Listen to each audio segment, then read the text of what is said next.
अस्सलाम वालेकुम। Asia 41 news के साथ मैं हूं आपकी मेज़बान अमना आबाद। खबर शामिल करते हैं सरगोदा से। हमारे ब्यूरो चीफ मोहम्मद नदीम के मुताबिक हुकूमत की तरफ से डीजल पेट्रोल की कीमतों में इजाफा और मुख्तलिफ इकसाम के टैक्स लगाने के खिलाफ सरगोदा के ट्रांसपोर्टर ने पयाजाम हड़ताल कर दी।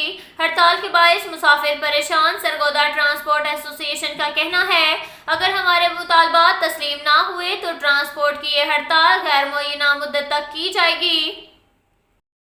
इसके साथ साथ एक और खबर शामिल करते हैं सरगोदा से। हमारे ब्यूरो चीफ मोहम्मद नदीम के मुताबिक सरगोदा थाना कड़ाना के इलाका चक नंबर 32 62 अफराद ने जाती रंजिश की बिना पर गरीब मेहनतकश के घर पर धावा बोल दिया। चादर चार दीवारी का तकद्दुस पमाल करते हुए घर में घुस कर असलाह के जोर पर मेहनतकश और खवातीन को तशद्दुद का निशाना बनाया।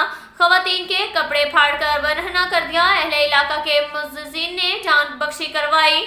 थाना कड़ाना ने अभी तक ना कोई कार्रवाई की, जबकि 15 पर कॉल की तो मौका पर चौकी इंचार्ज आया लेकिन कोई कार्रवाई नहीं की। मुलजिमान सरेआम असलाह लहराते रहे और फायरिंग करते रहे।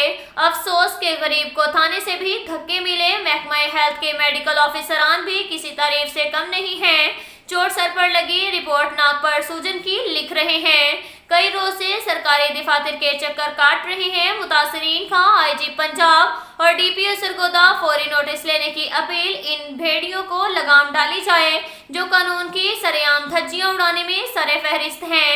आरपीओ सरगोदा फौरी कार्रवाई करें। अब तक के लिए इतना ही काफी है।